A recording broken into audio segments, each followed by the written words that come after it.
Talking about being new, 123. Keep on pushing.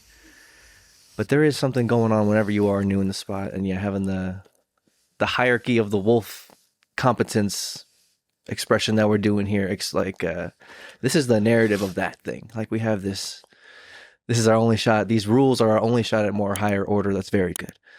And yeah, and having someone new come into your spot and be like, "Hey, I'm trying to give me the control here," because it takes time to develop what is control here. Like, well, how does the future work here?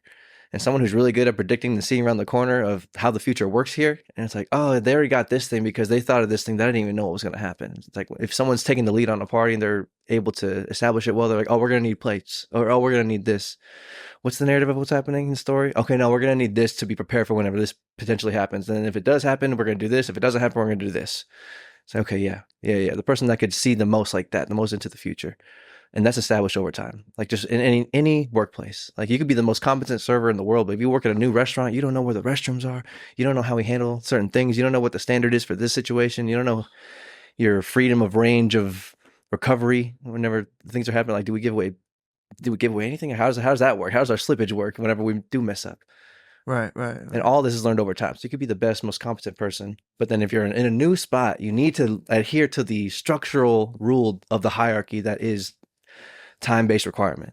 This is a time temple. Like you have zero experience in this temple. Like you have experience across all temples. And all temples are about the same, but like there is an element to if it is truly new, like you don't know what's really going on there. That's what makes it a new place. You know what I'm saying? Yes. So if you're going into a new place and you're like overly egoic or overly expectant of certain results or certain situational outcomes, and you try to take the lead too early, it's like, nah, man, it needs to be socially agreed upon too, and we all kind of feel it. You know? You're a rookie. And even if you are getting the buckets, like there's like a really much appreciated aspect of humility that we assign to that. We're like, that's what's up. That's what's up. Yes, that's for sure. That's what humility is. Yeah. Be humble. You could think about it in the NBA for sure. It's like any rookie comes onto a team and just like is like demanding the ball, and then like not even. And then once you have the ball, you could do several things like pass it to your teammates. But just like taking all the possessions for yourself, no matter like how good you're doing, that's like disruptive behavior, you know. Mm-hmm. And then like if it's gonna work for you in the NBA, like Kobe Bryant, like there's still a little bit of what is like time. What'd you call it? Time requirement. Mm-hmm. But, you get the kind of personality where you just like push through. And if you have the talent to back it up, like, sure, there's something to that. Because most people aren't very able to have conflict. Most people are conflict avoidant. So, like, that's going to require conflict to, like, address that. Unless, like, you could just show up everybody every day and demand the rock over and over. And no one's saying anything to you to stop. It's like how someone's going to have conflict with you to make you stop. The NBA is full of conflict. Okay, people like that, they're not afraid to have contact. That's part of what makes them good at what they do. So it stops usually over there, unless you're Kobe and you just keep dominating. There's the aspect of being able to see around the corner and predict the future. Like that's even more profitable. Or it's like it doesn't really matter how old Moses was. Everyone was just like all the older people who were older than Moses. There was like, this guy can kind of see into the future, bro. This guy's kind of crazy, bro. Yeah, that's its own thing for sure. Yeah. So I guess we're also saying that if you have been there long enough, you would have a better ability to be able to see around the corner, and that we should trust that as a community and prioritize those people having the rock more. Yeah. And then being new in a place. Because I remember it's funny we mentioned this because that makes you think of a story that we were all there for, a big party, lunch, whatever. And then we're going to, there's like 5 of us, maybe 6 of us, and like 50 people. And then most of the tables are set for like 8 or 7 or 6 to 8. And then there's one table that's set for like 13 or 14. Uh-huh. And it was me, you, and a couple of the other vets. And then this other server's like, yeah, I'll take the 13. And I was like, because I was like, I'll take the 13. Like that's what me or Matt, like one of the wolves higher up in the hierarchy. I trust them to take this 13. And then I just remember I didn't really think much of it. I was like, oh, wait, that's fine, whatever. We'll just get them in, get them out. Yeah, for sure. Let's just execute, win this game, hit our blocks, tackle on defense, and we should win. Yep. Easy money. And then just during that party, that same server who was so willing to jump, being like the newest in the building, and then decides to go through this action or through this expression of, I think we should play the future like this. I think we should. This is the route. This is the play. And then like that server ends up drenching the same customer a couple times in iced tea. I wouldn't laugh if it weren't for the couple times part. A couple times, but the same guy's crazy. That's tough, dude. Back to back, back to back. The second time I'd be like, back to back. did I wrong you? Is this vengeance of some kind? Like, Did what's I offend happening? you? Yeah.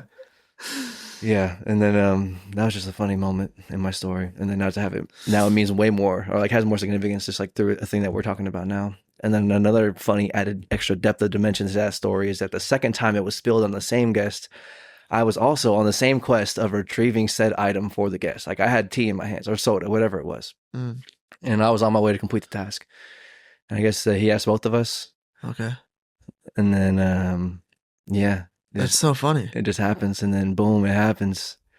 Then I look guilty. I'm just in the way with a glass on a tray. Then, that's funny. Like, I was like, oh no, like I was. I did think that happened to you the first time for sure, because I just looked and I'm like, oh sheesh, and then me and my other co-wolf thought the same thing.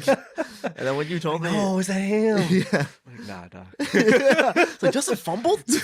Come on, dog. Oklahoma drill, dog. Same, dog. Come on, heads up. Yeah, bro. That's what another whole level. It's like, yeah, we're really locked in on trying to be the best version of ourselves every day. So I can also see how this happens where it's like, this person who is a rookie who thinks they ball hard. Most people are like chilling. It's hard to really know you ball hard. Also, yeah, I could see another. And there's lessons to be learned when you're young. Yeah, for sure. Oh, it's a school of hard knocks. Like you're in for it for sure. You don't have wisdom. You have no wisdom. Yeah, and you think that's not a big deal, and then like you get wisdom, and then you're like, oh my god. Decades worth of wisdom is a big thing. Yeah, and it ain't that's shit a long to time. Like these 50-year-olds, 60-year-olds. I'm sure they see hallways I don't see yet. Oh yeah. Oh yeah. My box only has so much resolution. Yeah, right. So that's what we could be doing here. So yeah, with the rooks, being I guess. Newsreel, yeah, the thing is a rookie. I just she's like, give me responsibility. I'll take all the responsibility. And most people are like, well, I don't fuck responsibility. Yeah, you can have it. That's like not the culture that we have, which is good. It's like stage one is like get people to care. Yeah, that's awesome. That's worth doing. But I can see how that personality arrives, gets validated enough times that it gets cemented, and then becomes like what they're doing. Because there's like several times I've seen just people come in and be like, I'm going to run this bitch. And it's just like, they're not saying that, but they're saying like, I don't know what they're saying. I sometimes think it's just they're putting their best foot forward. They're trying hard and just want to like show that they care. It's like if you don't carry a certain nuance with that, it's dangerous, But yeah, I just remember those things happening in that sequence, and now I'm like, oh yeah, I think that's what's going on there. It's a perfect example. The truth of being new. Yeah, as I say, it's a perfect example of like if you take too much responsibility on in a place where there's too much uncertainty, you're doomed to have the Matrix. Like you will make mistakes that are embarrassing. That's just truth. Yeah, and then you'll be less like abled and less practiced and skilled in handling whenever things don't go well as well. It's like you only handle conflictuous tables so many times. It's like you don't really exercise that stat of like conflict. It's like, all right, here we go. We don't have this thing, or like this is a narrative blip in the story that's like negative, reflects negatively either on me or the restaurant. Either way, I'm taking it on the chest. That's kind of what our job is, right? Sure. In times for sure. Like, and if you never have tables that ever have anything go wrong with them, it's like that's just butter. You know what I'm saying? It's just butter. We're smooth. We're chilling. It's nice. I love that. But then, yeah, there sometimes there are just things that are out of your control. Shipments, transportation, inventory things, just like natural or like whatever mistakes that happen from people making stuff and people not making stuff. People being people. We're gonna have to apologize for that. Yeah, I sold something that we didn't have. It's like, oh my gosh, I have to go like explain that there's a blip in the narrative. Things are not butter, sir. They're not butter at all. No butter. No matri. Yeah, and that's it hurts. I mean, if you or doesn't or you don't care, you're gonna get better at handling it. Yes, sure. Yeah, you're making a point about how the way that you're able to act in a way to where we avoid those at all costs, or avoid the unnecessary ones for sure. And then whenever the random ones that do happen, you're able to handle them better. That's just more extra. Yeah, that's just one thing that you get for sure when you're do it for a long time. Mm-hmm. You don't have if you haven't done it for a long time. It's just experience and wisdom. Yeah. You can't have it. You can't manufacture it. No. There's just like a threshold. Yeah, it's just like. But the conversation was good and effective. So I guess like trying to talk about it with that person as it's happening in real time, I guess is the right answer. You know, What are you doing? What? If you have someone that's new and like going through these problems, if you just talk to them directly about it, I think that's the best answer. Mm-hmm. It's just hard to know. Like at work, sometimes you're just trying to go in and make your money and leave, and it's like if you're not in charge of conducting the ecosystem, you kind of just show up and you play one like solo player mode, and then you call up with your friends, but you don't like write the search and destroy rules. So then you're just kind of relying on how the game is structured by itself, or like you're just kind of relying on like the managers, I guess, in this instance to like have that conversation for you. But it's not necessarily not your job if it's your problem that you're going through. There's probably a way for you to deal with it that is like the most proper way to restore order. Mm-hmm. But at work, sometimes you're just trying to go in and make your money and leave. You know what I'm saying? So, oh, absolutely. Heard that. So it's a whole thing, you know? Man. I was thinking about we're pretty phenomenal at our job because we've been doing it for like 10 years or something close to that. Definitely spent 10 years like actively thinking the way we think. But then we're going to get really good at whatever we do for the next 10 years. Yeah, whatever you water is going to grow for sure. Yeah, but we be growing like... So I'm like, what do I use this like really good water on? These years on. Got some years on it. Yeah, dude. Putting that towards just getting better at editing, photo editing, Photoshop, photography, videography, getting better at that. Advertising and marketing, getting better at that. Business, getting better at that. Yeah. For sure. That's like a part of the new stuff that we're incorporating. But been working out for a long time. You know what I'm saying? It's like nothing. You know, just like love going to the gym. Yeah. Hitting some whatever. And it's like a big temple. You know, it's like a hard dragon to slay. I forget that sometimes. Yeah. It's like, oh, I did that quest. Like I've done Dragon Slayer. You know what I'm saying? I got the rune chest plate, whatever. Yeah, I've done that part. Yeah, definitely. I'll be able to feel the perspective of someone who is just trying to go to the gym like for the first couple times or. Mm-hmm. Yeah, this is one guy. One of my homies at the gym. His name's Joseph. Call him Joe. He's got like his own barbecue business, or he like cooks meat, Smoky like briskets Joes. and stuff. Yeah, Nice. I forget what it's called. I don't know. I give him a proper shout out next time. But yeah, he's like I've been seeing him go to the gym for I would say at least like a year or so now, maybe plus. I don't know. I'm just completely guessing, but I would say a year plus. And then I saw him the other day, and then I guess part of the seeing him and then hanging or like just giving him dap, talking for a couple seconds, whatever, a couple minutes, an engagement because he's lost like probably 50, 60 pounds, and he's like in the 300 or 400s, I would say maybe. Okay, nice. Ish. And yeah, that's fine for his life. Yeah, he's going for it. You know what I'm saying? Like, yeah, seeing him in the gym is more motivational than seeing like Arnold in the gym. You know, in some aspects. Mm-hmm. For him, it might be more inspiring to see Arnold than anything else where he's at. You know what I'm saying? Yeah, but I feel you to be in this place where that will make me like well up with tears if he had like a nice Instagram reel about it. You know, some inspiring music about how he's like because at that point you're like trying to make sure you don't get heart disease and stuff. You know, you're really fighting for your life. And it's hard as fuck. You just keep showing up and keep fucking. It's not easy. It can be simple, but it takes a long time to get there. If you're a rookie in playing that game, how do I incorporate this into my life? How do I incorporate this properly into my personality, legitimately? Yeah. How do I transform and how do I butterfly into this thing? That part, it kind of just. Then there's butterflies in that thing. Where it's like, oh yeah, that's nice. Thank God. Like going every day is simple. 10 years, dude. Give yourself 10 years. It's simple in theory. Right. Just go there 4 times a week.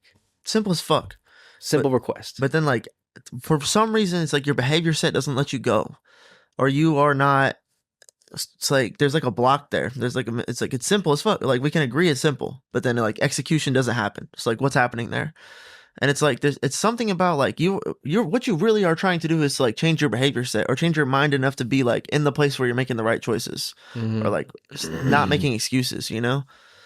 And it's like that thing is hardest. That's like people get depressed and they're stuck like over here. And it's like to beat the depression is like, yeah, people will go to like therapy and shit. I mean, some people get on antidepressants, like just to get it back in the place where you're like executing and flowing with things that you want to do that you agree would be simple to do. Mm-hmm. Mm-hmm. It's like the fucking levels and layers. It's crazy, bro. But then he's in this path All in where, my mind. you know, sometimes you're like convinced or you have a moment where you can like take that and like light a fire with it where you're like, I walked up the stairs and I ran out of breath. I need to get in shape. I'm in getting in shape mode. And every day you're like, I'm getting in shape. That's cool if you can commit to that. It sounds like he's kind of in that vibe. Mm-hmm. Mm-hmm. It's that I forget what we brought that up in reference to. But yeah, seeing him is more motivational at that point for sure. It's like it's worth it giving this some energy and watering this, you know. Mm-hmm. Watering this. Mm-hmm. You know? That's deep. It's like that thing is tight, bro. Keep doing that thing. Keep watering that thing. Keep going. That's deep. You know? He'll get there. He'll get to the point where it's more like, yeah, I don't know. That's why I feel like I don't know. What were we gonna say? My perspective at the gym is just different than where his is, right? Yeah. And he'll get to this perspective eventually. Mm-hmm, mm-hmm. If he stays in the temple. Yeah, if you truly incorporate it and make it a part of who you are and transform. Right. Because we all have these bodies, man. We all gotta take care of them. Yeah. And take care of it is a flexible term depending on person to person. To the degree that you want to and can and are willing to, but we all have to take care of it to some degree, for sure. You gotta wipe them cheeks. You gotta shower, dog. Just being a person. Yeah. Yeah, I feel Being a human. You still don't have to. Yeah, some of it you're just picking up as you like beat boop around. Because I think we have a natural inclination to like, I don't know, like be a person, you know? And then eventually it's like, gets to where it's like the sim is like freaking out because it's like you haven't showered and wiped your butt or haven't eaten, your fridge is empty. Eventually, yeah, your sim is tripping and you're like, how do I do this? I need food in my fridge, so I have to buy food. It's like, there's a lot of food here. I guess I buy enough food for like a week. Then you plan out your meals and then it's like, but some of that is just like as a result of going through life itself. But then some of it is like you can sit down in a place and realize you're taking care of yourself and then optimize those processes. But most people, I think, is there's something about like you're just like going through life for a while before you realize you're going through life and you could like assess how you're doing it, you know? And being in that place is like the same perspective as the guy in the gym who's just like barely got there. It's like, I have to remember what it's like to think like that. Mm-hmm. And eventually he'll think like this. That kind of ties into the wisdom thing we're talking about too. Mm-hmm.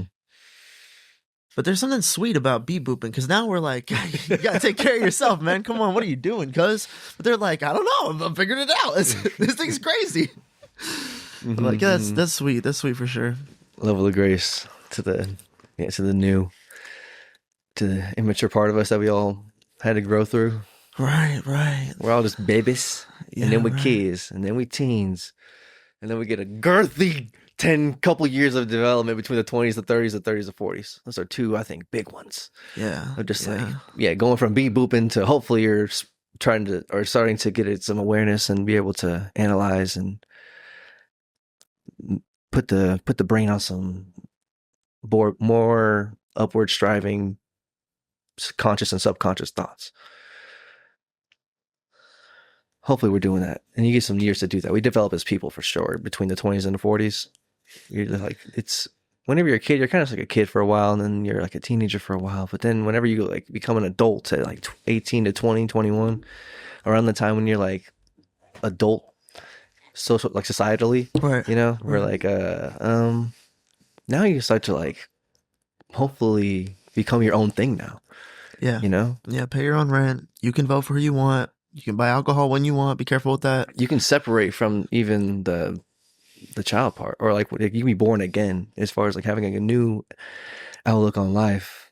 Because whenever it's all still the same thing. You are the same person, literally, that you were whenever you were a kid. But like you can do the mental jujitsu to become a new person and transform into a new thing that does these certain things, that has executed and implemented the thought patterns that are necessary to make the behavior adhere to the behavior consistently in doing these things.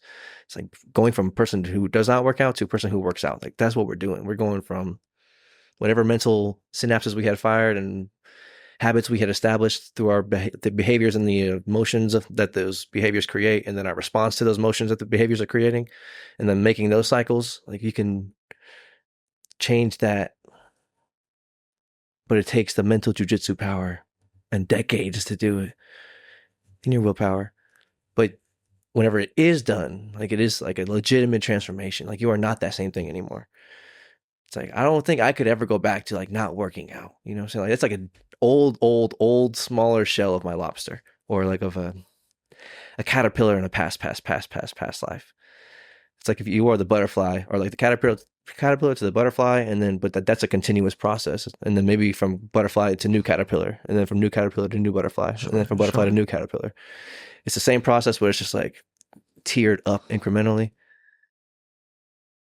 And then you become that thing legitimately at some point. You're like, oh yeah, I go to the gym now. Like that's like what I do. Right. It's like, oh, I'm a runner now. I run like all the time. I started running marathons out of nowhere or whatever. Totally. I was like, oh, I do this thing now, or I don't do this thing now. Like I don't smoke anymore, or I don't whatever watch porn. I don't drink anymore. Or it's like I'm becoming a new thing. I'm transforming away from that. Totally. Those thought patterns that are. This is the tangible result of following thought patterns that exist in the abstract realm. You know what I'm saying? It's like I'm able to maneuver that abstract realm better now as this, whatever I am now. I have a better access and better control, or better execution, adherence, obedience. I could be obedient to the thoughts that I deem proper and necessary and worth it. And then that typically would result in whatever.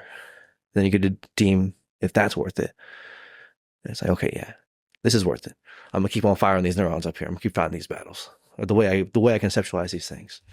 So it's awesome to see him like going through that, the early stages. And I'm like, we're all doing that with like everything, you know, with everything. Mm-hmm. And to do it with the health aspect of your life, that's a big one. That's what's up. Yeah, facts. It's so what's up that it moves you. You're like, you'll be watching it and you're like, I'm moved right now. This is moving. And then like that, it's good to be aware of when you're moved and then evaluate what is happening there that's making me feel something.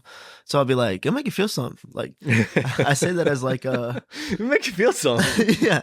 Like somebody will tell me something and we're talking about it and I'll be like, hey, if it makes you feel something, like that means something. You know what I'm saying? There's like we see billions of shit every day, but we don't always feel like, whoa. You know, that was significant. Yeah. That was significant. Yeah. That was super meaningful. Yeah, you gotta hold that. You know, you gotta like decipher. You gotta be the oracle of yourself and be like, what did that mean? And then discern like, am I imagining this, or like, is this truly like what I'm reading here? Dude, yeah, like the motif in my life of like the butterfly lately, and I've been thinking about this since like the onboarding, and then like the idea of the restaurant, and then like, talking about the migration, talking about the mariposa, whatever. I'm just like, this is crazy. This is crazy. And then to like put that away, and then to have it reoccur this last day with like seeing the sign, the butterfly in the TV show. And then today I was coming up and then I saw the San Antonio Zoo, kind of like a ad they have on the side of a parking garage. And then there's butterflies on it. Never noticed until today. I drive by it all the time. I've driven by that literally hundreds of times in the last like year or so. Yeah. You know what I'm saying? Dozens at least. So it's presented itself as like significant. Yeah. You know, I was like, that is the third one. I did say if it was a third one, it'd probably be significant. At 1 or 2, you can like 1, you can definitely brush it off. But then 2, it's like, okay, I'm noticing you now. But then at 3, you're like, okay, this is the whole, like, come on now. This is, I think, more than just like a random thing. Yeah, I've seen that today. And that's I'm like, also my threshold for this is not random. It's like, it didn't happen all in the same day. So it doesn't count. Yeah, right. Or whatever. It's not that significant. Right. And then I get here, then you're telling me about this, the Monarch thing on this advertisement. I was like, okay, that's inarguable. That's 4. Like 3 is enough, and 4 is like, oh, okay, that's God. That's God. That's a fourth wall breaking. It's so funny. I feel like I was supposed to tell you that, or like help you have that one, because it hit me. Oh, for sure. I didn't. I put it away. I was like, nah, that's not. That's not it. If it makes you feel some, like, I feel some, Mr. Krabs. Are you feeling it, Mr. Krabs? That's the thing too. Is like life will do that to you. Yeah. Maybe I'm tripping. No, but then following that, you are. Yeah. Results in something that I can be like, oh, I'd be crying from joy. It's like, okay, yeah, that's some good. It's like the same thing is happening with people that have schizophrenia for sure. It's like, the same thing's happening where it's like significance, it's like meaning, like, and then when they derive oracle their meaning, a lot of times it's just like paranoia. So it's like it wasn't significant, and you took it to make paranoia out of it. That's kind of like what's happening to them. So then sometimes with people, I'll be like, you know, like, if you're too into seeing triple numbers all the time, or like if it consumes a part of you, and also it's like do you have tangibles to like support what that would have meant, or like was there already placement? Like you said like 4 times before it made you feel like, yo, I'm tripping right I now. could definitely touch this, and this is real. I could feel this. Yeah, does it feel like DMT? That's another thing. It's like, do you know that feeling in your spine where you're like, Maybe I'm tripping. Nah. dude, And then, whoa, yeah. Okay, I accept this. yeah, that's different, dude. It's like the song is also like sometimes it's like I'll literally say something and then the song says it like right after me while I have that DMT feeling, and I'm just like, dude, I'm out of here right now. I'm out of here. I'm in the atmosphere. Gone. Yeah, that feeling's crazy, man. Like, yeah, that's the coincidental nature of life. Your observation of the coincidence in life. People will call it God talking to them. What's inciting? What's colliding? Right. Like, yeah, like the fourth wall or the extra abstract dimension that exists outside of this tangible result. And maybe that abstract dimension. Facts. You have to be careful of just like coincidence itself posing as significance, but like the discernment, because that'll get you that'll lead you down something that might not be good, or you may gamble chips into something thinking you have the read, and then you didn't have the read and you bust, and you're gonna lose those chips. Whatever that looks like manifest in your matrix it's not good regardless. You know what I'm saying? It's definitely overcomable for sure. So is being new and not being gracious, but like all these things are overcomable. But there's something worthy about like playing your best game, getting the best outcome. You know. But also, yeah, it's hard not to want to use it as a guiding force. That's another thing that I feel like you're feeling when you're feeling these butterflies too, is some kind of like, we're all trying to figure out where to go. If that's some kind of compass, it's like, yo, that's valuable as hell. Yeah, I think life is average for everyone. And if you start to look for it, you gotta be careful, because then you like schizophrenic or whatever, you know. Yeah, lose your sauce. Develop discernment. That was the thing that you said that stuck out to me, because that's the most important thing. Yeah, that's what the word discernment means to me. Is like literally that right there, and then I derive out to whatever you guys say. I'm like discernment, but like the place I have it like forked into is like that right there. Just that's also what I'm trying to describe when I'm like, how do you know if it's God talking to you or the devil talking to you? It's like, because you could be like developing schizophrenia, and the devil could just be using like the language of God, which is coincidence, to like drive you down the wrong paths, especially if it's like negative by nature. Like if you think like that's the second time that person looked at me like that, maybe that they are talking shit about me, or like, you know, that's the third time I saw a goblin on TV. I don't want to go outside today.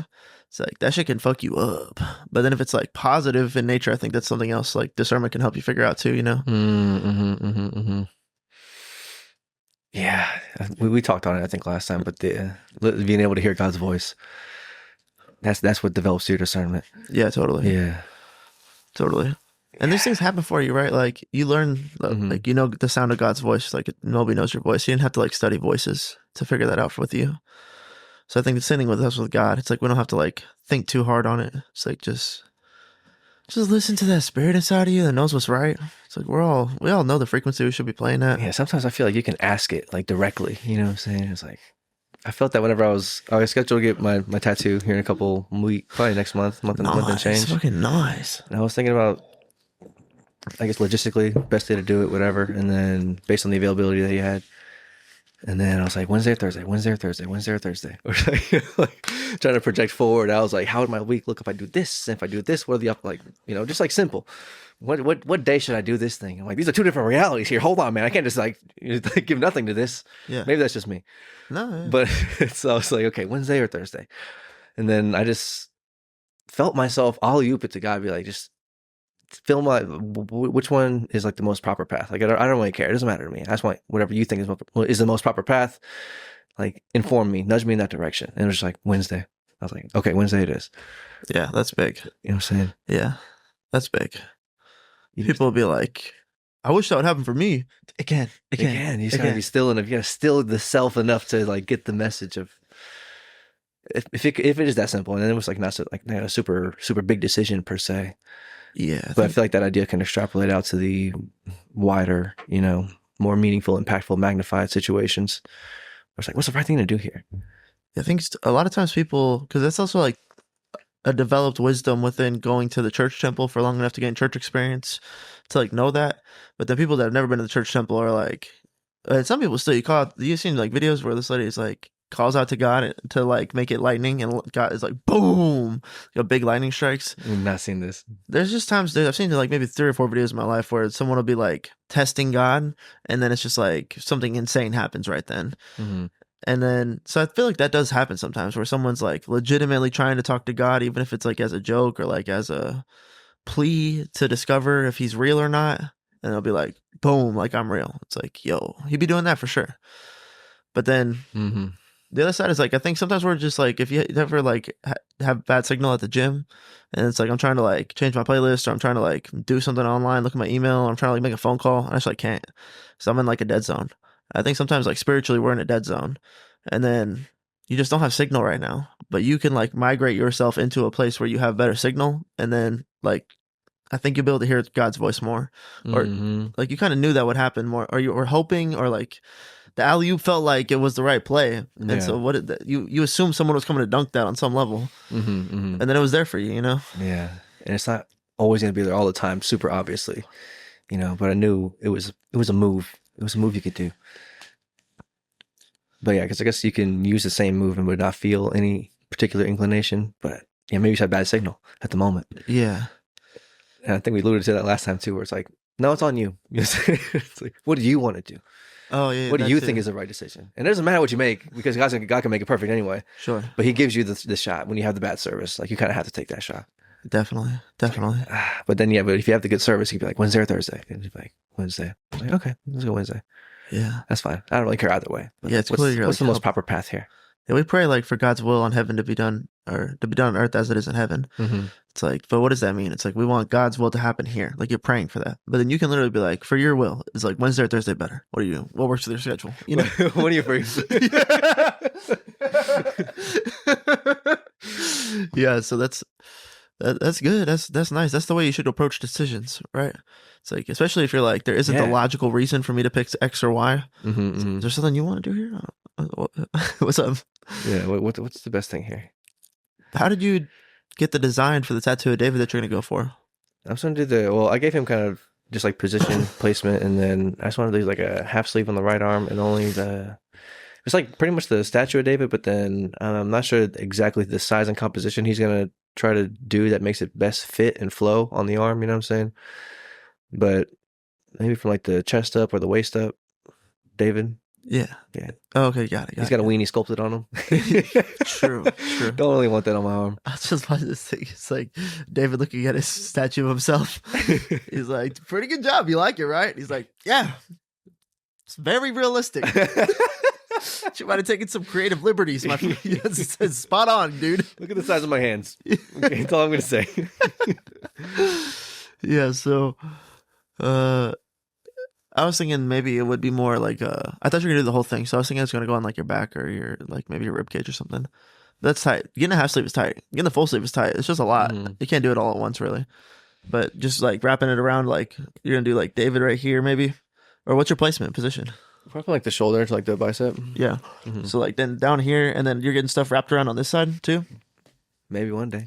Oh, okay. I thought you said when you said half sleeve, I thought you had it like Oh no, you guys no, had no, worked no, it no, out. No. Just like the front part. When I met with the guy to do this one, he was like, I had this part figured out right here, but then I didn't have this stuff figured out. And then he was like, well, you need to pick like 4 or 5 like smaller tattoos, or like 1 or 2 tattoos like that I can give you. I can give you a tattoo right here, and then I can put stuff around it, and then do like another tattoo here or another one here, and then I'll put stuff around it. So that's kind of how he was suggesting we build the sleeve, is like pick like some bigger images, and then he'll fill it in with like, like you could do like vines or sky or water, or I don't know what the fuck whatever your tattoos are about, you know what I'm saying? Yeah. So I was thinking you had planned that out too. I was like, damn, player, that's hard. Oh, that's a lot. That's sick though, dude. That's fucking sick, bro. You're getting inked up, bro. My dog's looking like freaking young Justin in this bitch, man.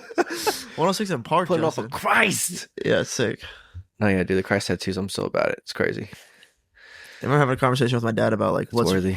Yeah, he is like wanted tattoos, but then was not scared, but like Apprehensive. disinclined maybe to get the Okay. tattoos. Okay. And then he was assigning his number one reason to like worthiness. I think he was more disinclined because it's like a lot, But then we were just addressing like the worthiness part, and it's pretty much just like family or Jesus are like the only things. If you're gonna be very like conservative, like ultra conservative about it, it's kind of the only things that are like tier 1 bracket worthiness. Mm-hmm. Also, because he's a boomer, or no, sorry, he's what is it, Gen Y, Gen X? No, we're Gen. Wait, no. Yeah, we're Gen Is it Y, I think. X? No, we're millennials, I think. I don't know. I know who you're talking about, though. Not the boomers, but under them. Yeah, I think it's Gen X. Yeah. They're much more conservative with like you have when you get a job, if you have any tattoos, it's gonna be like a conversation. You're like, well, this is for my daughter. It's like, oh, okay, yeah, that's cool. We support that kind of tattoo. It's like I used to be in a biker gang. It's like we appreciate you interviewing with us. Thank you so much. Do you want water for the road? Are you good? It's hot out there. It's a cold world. I'm not saying it's like that. It's really not like that so much anymore. But But not even close. his generation definitely views it more like that. For sure. So he's also a member of the church. It's the whole thing. But I think tattoos are dope. They're dope. Yeah, I'm right at the pulling the trigger point of getting the tattoos of the ladybugs, but then I'm just like a little bit nervous working in the restaurant with like a face tattoo. Because the third one I want it like on my neck, right below my ear, and it's gonna be dope. It is dope. People will think it's dope, but it's also a tattoo on my face, on my head, on your neck. yeah. He's got neck tats. There's part of me that's like, I'm a rapper. Like, I do things outside of the lines. I'm an ultra creative type. I don't care. Yeah, it's like just because a don't care attitude isn't good, but you need ultra creative types at the top, and they have to not care, and you need that. And I'm not saying that you need me. I like the Jordan Peterson meme where he's like, I think that you think that I need you, but in reality, it's you that needs me. So how about I stop doing what you need me to do, and we'll see how that goes for you. It's like, yo, I don't feel like that, but that is how it is with like the ultra, like Steve Jobs, ultra creative. It's like, do you not want Steve Jobs? It's like, no, you want Steve Jobs, I promise. Mm-hmm. Apple would not be Apple without Steve Jobs. Yeah, a certain level of the idea of pushing the limits, but more accurately or more like more tangibly presented as going against the rules, whatever the rules are, whether there's actual rules or just implied rules upon social agreement, going against the rules or like trying to step outside of the box of those rules. Right. Or yeah. And the thought patterns that create them. The ultra creative type can't help but explore that. Mm-hmm. Like you could also still play within the rules, but you're still exploring that at the same time. 100%. Like Harry Potter played in the rules, but at the same time he like disobeyed them when it was not the optimized decision. It's like if you make music, we all play by the music rules. Like there's 4s and 16s and 32s and bridges and hooks and verses, and it has to rhyme to some degree, and like there are rules that we all adhere to. But then within that, it's like, okay, well, how can I bend these, step outside of these, reorganize my thoughts about these rules to have a different output? You know what I'm saying? Yeah. And then when someone does it in a way that's really tasteful, we're like, yo, that was tight. Yeah, we love that. See, that's the thing with these and artists are usually ultra creative types. Mm-hmm. It's like that. And then the game that they play within each other is who's going to tastefully bend the rules to create higher order in a way that was going to make everybody say, wow, I'm tickled. That's why tattoos are dope. Yeah. Yeah, that's the problem. The tattoos of Jesus are the dopest, dog. I agree with you. And then you're an ultra creative type. So there are people who are not so creative that are like more constrained by the order and are like, oh, tattoos are so, it's like counterculture, or like against the grain. But then like, yeah, they're not so much, now that they're not so much again, like in the 50s, I think it was a super different kind of orientation. And I wear a shirt, like a button up collared shirt to work, or what I'm saying, like a shirt and tie. So it's like, they're not visible. Strong male farmers in the 50s who you would agree were like positive testosterone, energy carrying individuals would be like, the hell you doing, boy? You want to get tatted up? But at the same time, there would be an ultra creative farmer that helps build an irrigation system that makes everybody rich, Okay, yeah, word. That guy's got tattoos on. That's you. But yeah, still changing it. But yeah, the cultural feeling about tattoos is way different now too. Way different. Now they're dope as fuck. Yeah, they're tight, bro. I love watching Ink Master, that show. I just love that show ever since I was like, I don't even know how, maybe right out of high school or like second year of college or so, like 20. I was like, this show is dope. And then we ended up picking. I was like, if that's when it came out, and then I watched maybe a season, and then I had to wait for the next season, and just like fell off of it, and then eventually picked it back up later on, like probably 5 or 6 years ago. Sure. And watched every season since. Nice. It's like, this show's dope, bro. Tattoos are tight, dude. Yeah, super tight. Tattoos are lit, and it's like just like natural drama that is created with having people compete, and like doing the competitions and whatnot, and the hierarchy that plays out there. That show makes me nervous to get tattoos just because like sometimes you're like someone gets a tattoo and the guy's like, this is horrible. The shading's Facts. off. The pattern's off. Composition wrong. Line work, dog crap. You're done. You're never working the city again.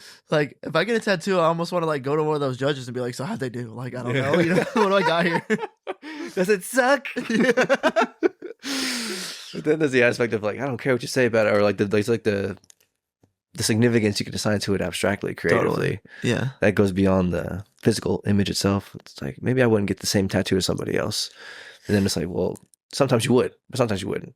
As far as, yeah, if it is something that's like more meaningful to them, like you wouldn't get something, yeah, a portrait of someone's daughter on you. Dude, yeah, I saw someone had a back piece today in the gym, and it was like a it looked like a memorial to his daughter. Had her name like super big on his back and like a bunch of stuff, and it was like crazy. It was a whole like from his shoulders down to his like waistline back piece, and Full back piece. It was hard for sure. Oh, But yeah, I wouldn't. that's a whole thing, bro. It's not, It takes time. That's gonna take some time. yeah, bro. I could see how if you lost a kid, that would be the kind of thing. It would just be too much. You'd need some kind of tattoo my whole body type of. I get it. You know what I'm saying? Mm-hmm. That's how a lot of RIP tattoos. We don't know what to do with that. Oh yeah, You know what I'm saying? yeah, dude. Yeah, it's just like I want. That's part of the dope thing about the idea of the tattoo. It's supposed to mean that permanence. It's like, you know, Yeah, there's supposed to be some reverence with some weight on them things, you know. yeah.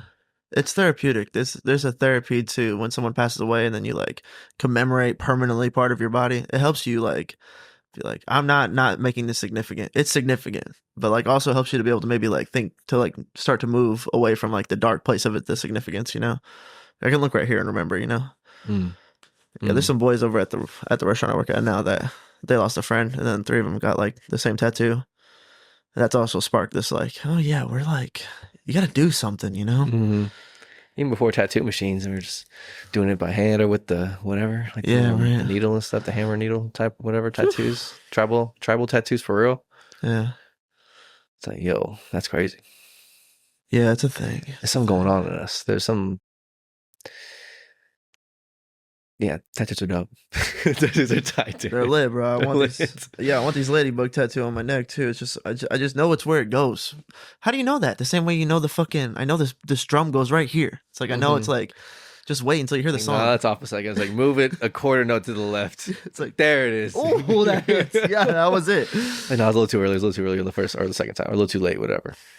Yeah, so we'll get there. We'll do it for sure. Because this, yeah, it's. I also like the idea of just getting inked up. It's nice to like. We're growing up and shit. You know what I'm saying? I'm trying to like know that too. You know. Feel that to a degree. I had a weird moment Express that to a degree. last night in the mirror. I was. Butterfly. My hair was like done to the side all week. This is really long because like I had to miss a haircut 2 weeks ago, and then Chris had to cancel last week. So it's been like 3 weeks now or so. So I was doing it all to the side, and I got home and it was like the gel had like fallen out, but it was still brushed like a comb over, and I just was like, I don't know what it was. I think I saw that Jordan Peterson about the falsehood thing. It's like you can't create a falsehood to extract resources from a society and not expect that falsehood to become something that your personality is actually becoming. It's like no one's sophisticated enough to like wear a falsehood mask and that mask doesn't leak into their skin. And like, and then I was like evaluating that within myself because I have created a persona where I'm less conflictuous and more go with the flow so that I can extract resources from the society, like make money at work. And I was just like, oh man. And I was just at this place where I was like, I feel the thing. I feel the calling of like just telling the truth and being honest and like being willing to like say like, this is not okay with me versus like, oh, it's okay with me. I need to make money. It's like, nope, can't do it. Jordan Peterson knows you can't do it. And I felt like the evolving of that coming out. And then I looked in the mirror and I was just like, who are you? And it was like, I know who I am, but like in the mirror, it was like I had my hair done to the side and I looked like a different version of me. And also I was like evaluating this mask of just like being, it was like literally representative of me being like, oh, I'll put myself to the side part. Yeah. So that way I can just look more like a corporate, drone, go collect my paycheck and come home. And I was just like, oh my God. Oh, this has to stop. This has to stop. I'm me. Oh, Yeah. bitch, I'm out of me. the best. I'm the best. No, I ain't positive. I'm definite. Yeah, that's me, dog. Like, know the game like I'm reffing it. yeah, Yeah. dude. Yeah, dude. So it was just like, I don't know. Yeah, that's another reason why I was like, I'm going to bed tonight. I'm clean my shit all the way up, eat healthy, go to bed, wake up, eat healthy, work out, be me. Like that's gotta do it. Gotta do it. And that's important. It's important in this. And tattoos, I don't know. Well, oh yeah, I guess Identify transformation sometimes. that's great. Yeah, for sure. There's something about being yourself, I guess. Looking in the mirror and seeing something that it's like you can become something that's not you. These tattoos also help like reinforce you, you know? Your beliefs. Yeah. Legit. Your beliefs. It's like, what do I believe is worthy? Right. What do I obey? What do I bow to? What do I respect? Yeah. Who am I? Like this is who I am. Because this means this with this made me feel. What do I think about life? Yeah. Yeah, you gotta be you. You gotta express the you. Otherwise it's like you're just the mob, I guess. Or you can hopefully be just God, just Jesus. Less of you. Less of you. Less of you for real. Yeah, dog. Tattoos are sick. Transformation's sick. We're at this weird place in our... Something about transformation too is like scientifically we go through like I was gonna say your prefrontal cortex closes when you're 25. We're talking about 10 to 20 to 30 being like a big girthy gap of wisdom gaining or girthy good experience gaining. Crazy, yeah, just like helping. I think those are some formative years. So scientifically, when it comes to when it comes to your mental evaluation of what's going on here. Yeah, prefrontal cortex closing is like significant. I don't know if everybody feels it as much as I felt it, but it was like the difference between like, just like caring about like what am I eating and what's my schedule and like, am I actually saving money? Okay, I am actually like my money system is working.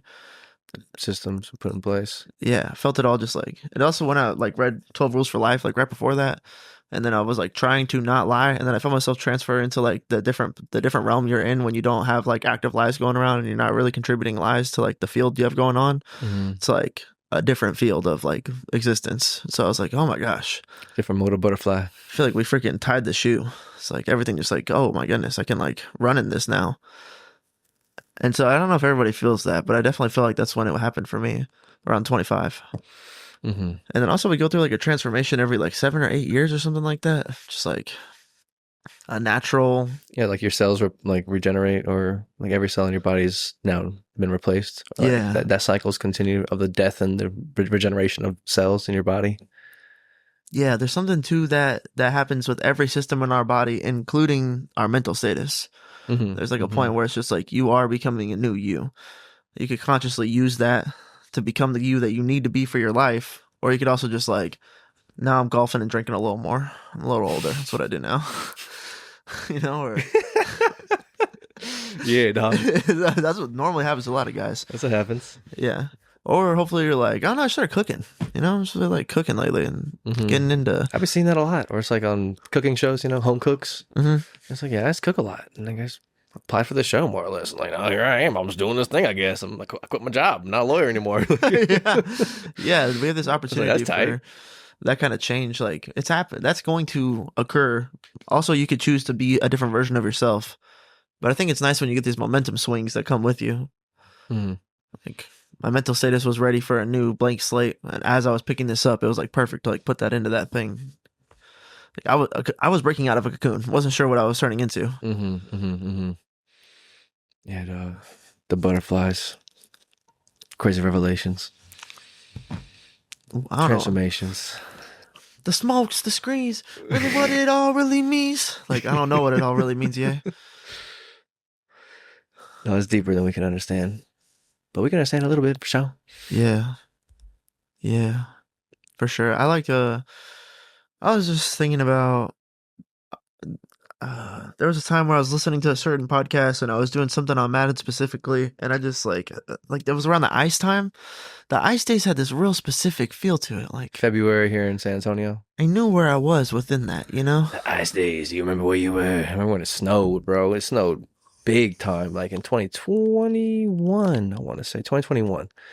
It snowed hard over here in Texas, and that was unprecedented, unexpected. No one was ready for that. Getting hit with some snow. But we had two ice days, like a legit 20-degree days. It was wet. Yes. A couple weeks ago. Yeah. Right? Yeah, a couple weeks ago. Yeah, for sure. And you're saying that it had a weird feel to it?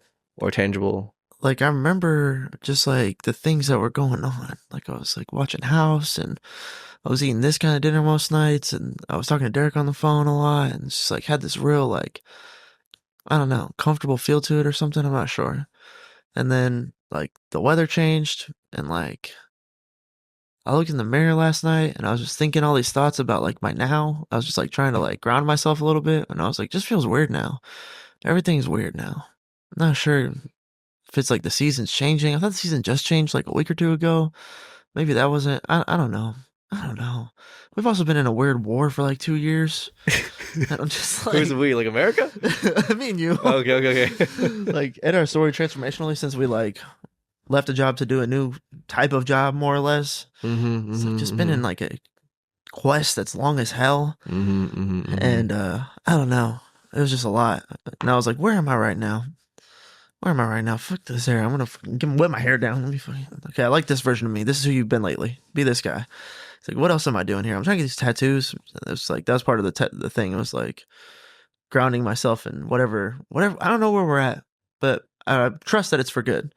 I trust that it's always been good, and I think it feels like that. Like you ever move to a new fucking city or something? You're like, I don't know what's going on right now. No idea what's Just gotta happening. get up and go to school. I got stuff going on. I don't know what's going on. Trying to figure out what's going on. Yeah, I've been to a lot of different new schools.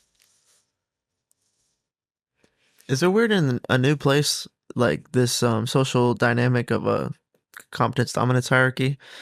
Is it weird being with all new people, all in a new place, all trying to figure out and adopt responsibility? Yeah, Yeah, for sure. yeah, right. For sure. You got to be dealing with like personalities and stuff. Yeah, yeah. It at least takes conscious effort and discernment to try to figure out what's going on here. What's the hierarchy? What are the personality types?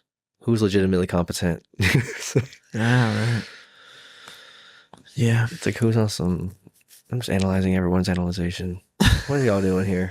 What's going on here? Steve. What do you think's happening here? And then let me try to figure out what I think's happening here. They're all different questions. Wait, hold on. How are we doing on time right now? No, I think we're doing all right. Also, probably try to head out here maybe the next like 20, 30. Oh, nice. Yeah, I'm super good for that. Okay, bet. Yeah, you gotta Love go it. pick up the demis. Yeah, latest I can leave is 5. So I'm really kind of Oh, chilling yeah. on. Demi toss. But yeah, she's the best. We're going to try baby yoga this week. Little baby yoga. Will you stretch the baby? No, I'm going to. Do you do yoga with the baby on you? I work out sometimes and she loves it. I'll do like crunches with her, like holding her On up like like the she's pack? the weight. Okay, yeah. And then she thinks it's like so fun, you know what I'm saying? Or like Mhm. I'll do a plank where she's like riding on my back. She thinks it's so fun. So we could do that for sure, but no, I'm gonna set up 2 mats and then like probably put yoga on the TV, like a slow yoga for like babies, and then do the pose and then like encourage her and invite her to like sit down with me and then like cross her legs like me, you know, and then see if she can like pick up that what she's doing is Copying you. yeah. And then when she does it successfully, we'll be excited, and I think that she'll think it's a fun game, but we'll see. Yeah. This is a thing? I have heard about other babies will do yogas with their parents, and then I imagined like how would you do that with what Demi is, you know? And then Yeah. I'm like, no, she likes to play with me and she'll follow me anywhere I go and listen to me. So like I think she'll do I it. think we can do it. Yeah, we'll see. Yeah. Because the other thing is I see all these babies on Instagram, like little kids like practicing their sport. Like there's one kid who's like playing baseball in this garage with his dad every night. And he's gotta be like 4. And he's freaking batting right and left-handed. I'm like, He's a switch hitter. yeah. That's cool, dude. And then I was just thinking, That's like, next level, dog. Yeah, how do for you real. even like start that? You know? Yeah, probably when they're super, super young. Yeah, for sure. So yeah, we'll just see if she's interested, or even if it's only for like 10 minutes, 20 minutes. It's a start of just like let's practice something. You know? Let's play the game of I show you something and you do it. You know? And if she's into it, that's cool. If she doesn't want to do it, I'm not gonna like make her. You know what I'm saying? Yeah. Okay. Yeah, we're talking about dams. That's kind of something we're gonna do this week. Trying to think of what else. Stretch the baby. You were just talking about something before. We were talking about, I guess, dynamics of personalities at work. It seems like a deep pool of. We're just trying to figure out what people are doing. Even the action of being new. Yeah. Yeah, we're talking about being new too before that a little bit. It's a hard. It's something that you can do well or do poorly. That's definitely what I've realized moving schools a lot. Yeah, we're talking about that too. Yeah. You're trying to figure out what's going on here. What's the hierarchy? What's the truth? Yeah, there's a way to integrate yourself that like does you a favor more or less, or you could like set yourself up for social ridicule and embarrassment. It's like being quiet and humble is good, but also being too quiet and too humble is not good. Yeah. It's like an optimum amount of presenting yourself. Move with some grace and humility. That's definitely Always, but yeah, even more so when you're like new.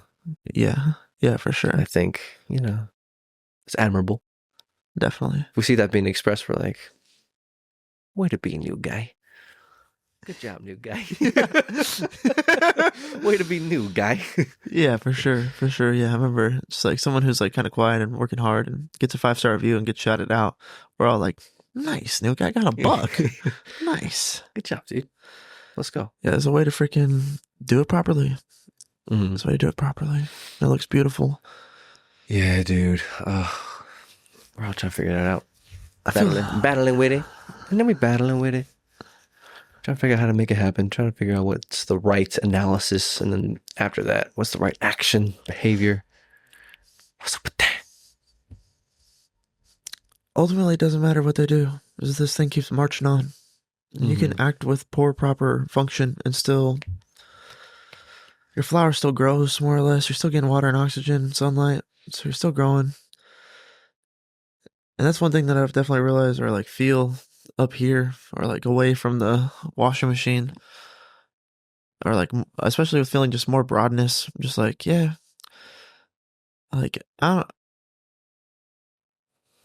managing how I feel about what's playing out around me is like more important than, because I like playing out what's around me is not hard. Like the first person mode of like, be kind, polite, be honest, work hard, be disciplined, dedicated, show heart, grit, play to the fourth quarter, play to the whistle. It's like all that shit's so second nature now. You know what I'm saying? That like now, yeah, this must have feel like LeBron must feel when he's like, it's more important like how I coach the team around me than even how I coach the people around me is just like predicated on, it's like I know what that influence is going to be, and it's just whether they take to it or not. Like I can't control that on any level. So now that I know what's happening there, I know what's happening there, I'm like up here like managing the system, but I'm still like, what am I doing? I like the Lakers. Okay, we like the Lakers. Okay, yeah. So, what's the story of my career this year? I'm getting old. Am I gonna retire? With Bronny, I played with Bronny last year. That was the story of that season. Like, I don't know. I feel it feels weird to be in that place with stuff, but I think it's a product of being like 30 years old. Start having like this like. It's like watching TV. Watching enough TV, you're like the meta story of the story is what's interesting to you. Then you understand meta story of stories. So then it's just like you're just kind of evaluating quickly. It's like, oh, that show sucked because, like. There was a crux in the protagonist. He wasn't acting like the ideal character. It's like it didn't work out. None of that show was good. Mm-hmm. I don't know if you'd be feeling that. I feel like you're feeling that sometimes when I hear you describing like your capacity to just give it up to God. You're like, these systems just be playing out. They're just playing out. I'm just asking God to hang out with me. That's the only thing that's making anything interesting. Yeah, things are just happening. They're just happening. They're gonna happen with you or without you. Just keeps on churning, dog. It just keeps on churning. The wheel of life. Yeah. You can't stop it. Nah. Oh, it's rough. Yeah, it's too much. It's too much. So you gotta get up to God, man. Other people are having more rough seasons than we are. Like if you broke your leg last week, rough season ahead of you. That sucks. Mm-hmm. We're doing better than them for sure. It's just weird. Not sure what's next. What's gonna happen next? Okay. Yeah. That is actually how I feel. Actually, I don't know what happens next in this book. Yeah, I don't know. I know what's going to happen in this book. I just don't know how it's gonna play out now. Chapter whatever we're on. I know how it ends. It's gonna be great. We're gonna be great. Everything's gonna play out. Oh no! I feel like we're 3/4 of the way through Harry Potter and the Goblet of Fire. God's mind. Oh God, my mind. I'm down my mind. A lot of God in my mind. Oh God, in my mind. But yeah, I felt this is also how I felt halfway through Goblet of Fire. I'm just like, okay, so like he's gonna win the tournament or what's happening here? It's like this book is booking for sure. What are we doing here? Oh my gosh! Whoa, hyper engaged. Yeah, that's probably. It's like a lull of like, where am I engaged at maximally right now? I feel like it's gonna be like life's gonna be like, boom, right here. Like, oh my gosh. That's the ultimate truth as far as God's ability to just your story we're trying to influence our story, and we do have influence and control over our story, but to a degree that's a gift. The amount of that which we have and are able to actually fully harness is a gift and an option. You don't have to pursue that and develop that, but it's a gift. But it's given by someone who does have ultimate control of giving you that gift, of giving you your control of your narrative. So I just believe that the things that are coming into the narrative are going to be given from someone who wants the best for the narrative and for myself. So like whenever that happens, I'll be like, yes, yes. Just have the faith that that's true. Even regardless of the external outcome, as long as we're doing our best, legitimately. Yeah. Yeah, life be life. And sometimes the optimal outcome is like still like your buddy gets shot while you're overseas. It's like that should just be happening, you know? For sure. Grief for real. Yeah, that was interesting. Subject at church yesterday. And go through that season. Yeah, negative emotion exists here for sure. Yeah. There's a season for everything. But even then. Yeah, you definitely get closer to God when you go through the hard times, for sure. That's what I think Pastor Nick had mentioned in one of his sermons one time. He's like, where would I go? You know? Yeah, that's all. Yeah, for sure. When I get to that point, grief and sorrow, where else can I go that would be any better? You know what I'm saying? There's nothing. This is the only option. Yeah. And it still hurts a lot. It's just like, yeah. Going mentally or, whatever. Mentally going into nihilism or into faith. It's like, it's better to go there. It's not going to feel any better, but it is better to go there. Where else would you go? Yeah, that's literally what I said at my mom's funeral. It's like, there's really just two options. Like when this happens, it's like you can be afraid of life and then act nihilistic is what I would have said. Or you can like double down on your faith and like, even through this, I still want to like push for the positivity, for love, for the right ideals. That's what I would have said if I knew those words. Yeah, it's like the only thing I'm wisdom. It's like earthy wisdom. Yeah, facts.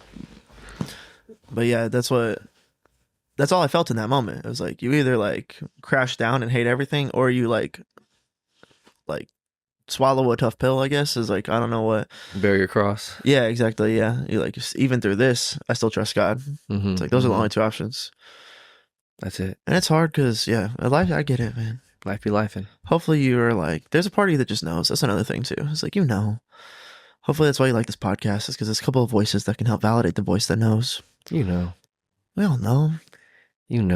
But you choose to withhold your own knowing from yourself to protect yourself from the knowing that you have. That's why there's a deep down. Deep down, that you're withholding it from the front door. And the subconscious is down there. It's like waving waters. You can look into the water and you can see when the waters are still enough. You can kind of see down into the subconscious. But then if the waters are always whitewater rafting, you'll never be able to see down there. That's why some people drink every night. They're trying to. They don't even want to have the capacity to look down there. To have the clear water. To even have the opportunity to truly look down and see what's going on. Yeah. The deep down. Yeah. Or they've seen it before and it scares them. That's what therapy is. Or like psychiatry. You're like, we're going into the deep down. Yeah. Get your scuba gear. Here we go. Yeah. Some of it's like general life advice, I think. But then like most, like the psychotherapy is that for sure. Sometimes I guess people just don't know how to, haven't figured out how to function, or you don't have a parent that helps you with like a core problem that you're having. I'm like, deep down, you're like, no, don't you watch movies? Most things that you see in life happen in movies, and you could be like, oh my gosh, I know deep down that that's what's going on. Yeah. I guess I could also be manipulated, or I guess I guess the idea of maybe the deep down is always the things in there are in there, and they're always there, and then just sometimes we neglect the opportunity to withhold the wishy-washy, and it just gets wishy-washy naturally, like the waters. It takes some effort to consciously still it, and then it takes some effort to consciously look into it and analyze for real. But then maybe it's just easier to be wishy-washy waters most of the time, all the time, especially if you're not actively trying to calm and still the waters. You don't even know there's a deep down, Yeah. Getting riled up. Intelligence is a thing too, man. It's like IQ can, I think we know. And when life itself, like the same way you're beep booping around, it's like you don't always have like the conscious mind to like look into your subconscious about your problems. You're just like going to the bar after work, You're not really like thinking about like what's going on here. Going to the bar after work sometimes is nice. You're stressed out. No, it sounds super cliche. It's like this idea of like letting loose, taking that load off. Yeah, take the load. Get that load off of me. So much load all over me. Big old load on me. Take it off, please. Yeah, for sure. There's that just, and also it's like a moment for genuine authenticity happens too. It's like you could be you. So like I could see how some people get stuck at work being like the fake persona that they've had made for themselves to extract resources, and then you could take that off and just like be you. It's like very refreshing. Like, oh my gosh, this is how I feel. This is what I wear. This is what I drink. This is how I behave. Yeah, yeah. I felt that moment for sure, and like the beat. That's funny because like I think I'm becoming more of myself as I've been working more into this industry, and like part of like the tattoo things are also part of that, but then also just like the idea and thinking of. I guess I wanted to bridge it to. I lost the preface, but bridging it to like working at this new spot and then having a problem on Saturday night, bar slammed, limited staff. We're making lieu. We have 3 servers. We're making lieu. It's on Saturday night, and then bar's just taking forever.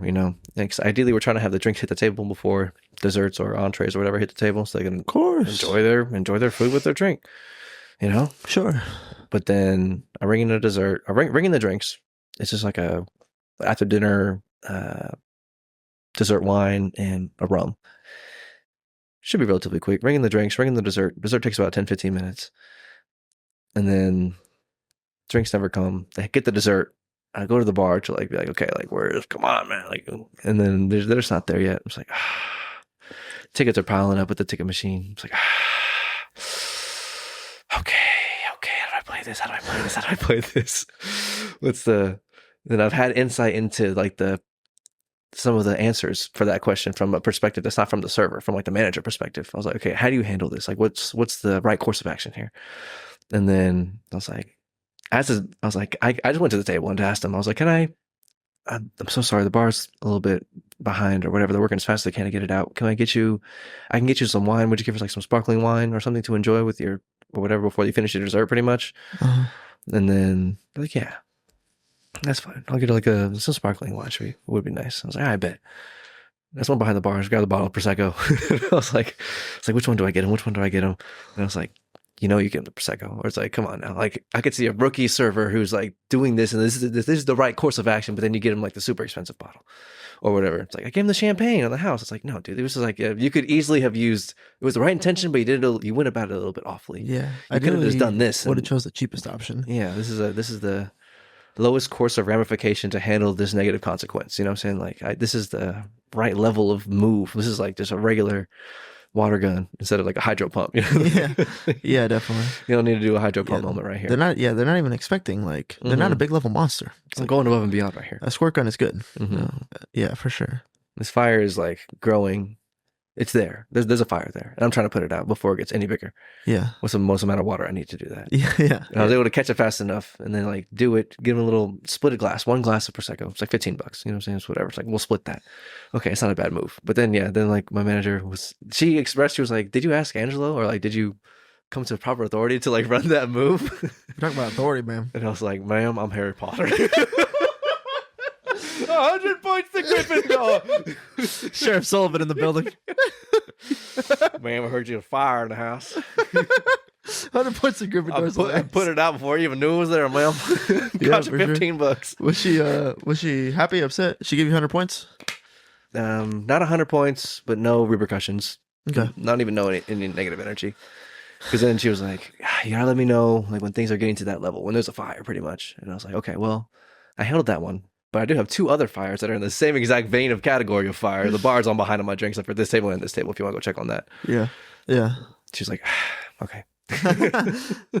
Careful what you wish for, bitch. Yeah. I was like, I get that's why you give me put me in the hierarchy the way you do. You know what I'm saying? Yeah, it's also I'm not doing that because I want to get put high in the hierarchy. I just want to look around the corner and like solve the problem and be competent and have the pack run smoothly and have the experience of the guests, which is our agreed upon objective. I want to accomplish the objective as well as possible, legitimately and truthfully, for everyone's benefit. I'm not going to try to screw over the restaurant, trying to screw over anybody, the guest.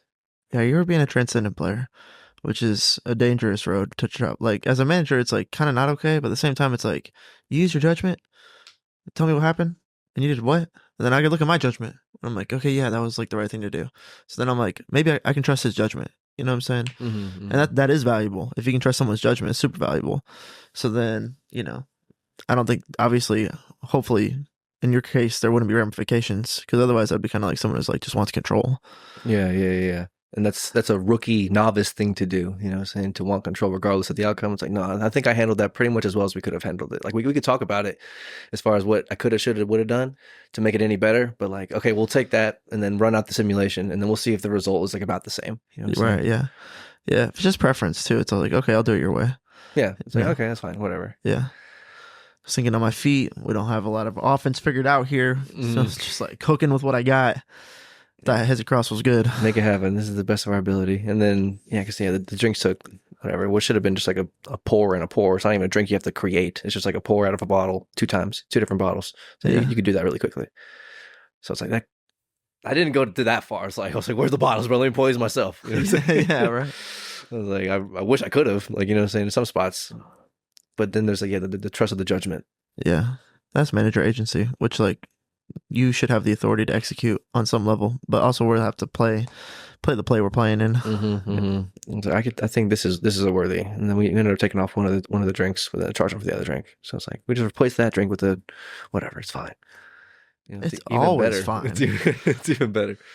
The So restaurant they got me never- both the drinks. Like, just got one of the drinks, and you know, Yeah, it's a good deal. like there we go. Like that's a good. Tit for tat. Everybody wins. Yeah. We're not giving away the house, taking care of the guests, making them feel taken care of, Yes. and apologizing and handling the situation the best we can. Yes. Yeah, I couldn't agree more with you. That's what we're doing here. But then, yeah, trying to be being more of myself. It's like that was a result of being more of myself instead of being someone who just like blindly is adhering to the rules or blindly whatever. Yes. Just like beep booping around. Yeah. It's like, no, I think the myself part can hopefully you can get that to a transcendent level. Where that thing is hooping. Yeah, for sure. I think it's Oklahoma drilling. Just expressing yourself, like the wisdom you gain by expressing yourself will definitely like get you yoked up enough to win Oklahoma drilling places. It's like you got to really know who you are so you can really know who they are or who they're not being. You know what I'm saying? It's like, how would you ever know if you didn't have like some kind of like going experience about that, you know? Data. Yeah, right. Yeah, it's like This is all data. This is all an experiment.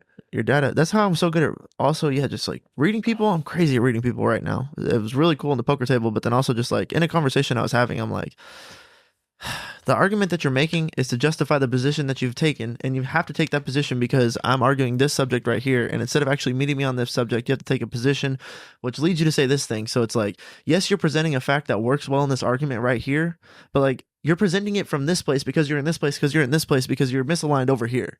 And I'm like, to be able to know that in my own head, I was like, it's not even worth having that, like, that's taking people to the rack.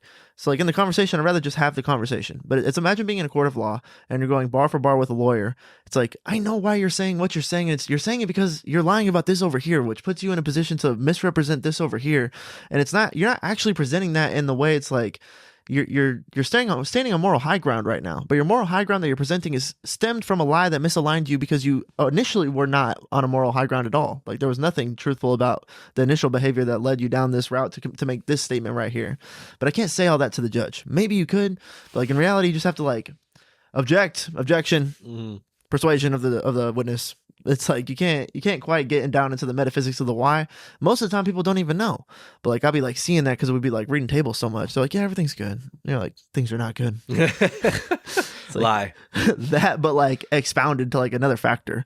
It's like, yeah, you're saying that, but that's not the why within you're saying that reflects what I'm trying to argue more representatively than like the moral high ground that you took through.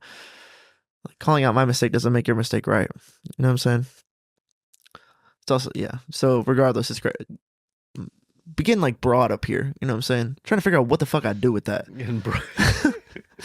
Getting broad up here. Another thing was like, dude, my fingers are longer than they used to be. Okay. I was like in the bathroom last night and I'm like, I don't think my hand was this big before. I really don't think. I'm growing. I was like, sure. I'm like, yeah, my middle finger is definitely, this is new to me. Like, I don't know what's going on here. No, dude. And that's when I looked in the mirror and I was like, who are you? Whose hands are these? This has always been my hands? No way. I was tripping. Today in basketball, I caught the ball in like the short corner post. Like you call for it here, got it here. And I just like, held the ball like Kobe, dude. Freaking Michael Jordan one-handed the ball, and then like cross dribble backwards and shot, and I made it, and I was like, that was cool. That was cool. Don't think about it too much. We'll think about it later. That was cool. Act normal. Kawhi, bruh. But yeah, that also kind of validated. I was like, my hands are bigger. I definitely couldn't just like palm the ball and not like lose it. You know, I probably would lose it if I shook it too much, but didn't lose it today. That was cool. So yeah, we'd be like growing, I guess. Still, I don't know. Changing, transforming. The butterfly thing's weird and real. Butterfly effect for real. Ashton Kutcher. Am I being pranked right now? Who knows what's going on, dude? I could just be like, oh, no, I'm a crazy person. Don't give that any meaning. And I tried to not give it any meaning. No, I tried. It's like, bang, bang. I was like, oh, okay. Yeah. That's something. Expression of the use. That's not nothing. Important. We got to be as. Yeah. It's a word. It's at least not nothing. Too much of you make you almost unhireable. If the you that you're expressing isn't like responsible or disciplined or Truly competent. yeah, tasteful. You just walk around wearing like what you deem to be a good outfit is, and like I don't know, like your preconceived notions. Like maybe you haven't built your you as an adaptation to society. Maybe you're just building you on free play. So you get to walk around with like green hair, like never shower, play video games all day, like not know how to talk about politics and stuff. It makes you like hard to like hire. You know what I'm saying? So yeah, there's like some kind of like, I guess I think we aspire to be tasteful, and being tasteful means like aligning yourself within society in such a way that it's then tasteful. So there's not really like a disrupt between like being your expressive you and I guess that's the thing with these ultra creative types though. They are the types to be like the most inclined to break all the social rules. People get full body tattoos and stuff like that. Yeah. Like crazy piercings. Counterculture for the sake of being counterculture. Yeah. But I guess being counterculture in essence is being creative, but then it's like an extreme or unbalanced version of that. Right, that's not cool. Being counterculture for counterculture purposes. I was like, no, sometimes you can be counterculture or like go against the grain, and it's like the right thing to do. Right, you know? right. Yeah, totally. It's Most of the time. Easy to get switched up though. Yeah, for sure. For sure. It's like, no, I'm just anti whatever you're talking about. Why? Because for the sake of being anti, because there's something associated positively with being creative. Who hurt you? But yeah, no. But some people are just super creative. They're like, I don't know. No one's hurt me. I just don't know what to do with all this creativity I have. So I express it like this. But there's a bare minimum social acceptance we have to get into, or like rule set you have to live by or play by. It's like you gotta do, even if you're not hireable. So you can be your own boss, but then it's like, well, then you might need people to work for you at one day, and if you're gonna do it all by yourself, then you need people to work with you, not for you, but with you in the sense of like do commerce with you and like buy your product.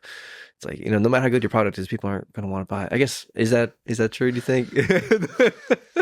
Oh, no matter how good your product is, people will buy it if they hate you. what it takes to make a product that's socially undeniable is going to cost a lot. It's like you'd be biting off more than you can chew for the most part, unless you're Steve Jobs himself.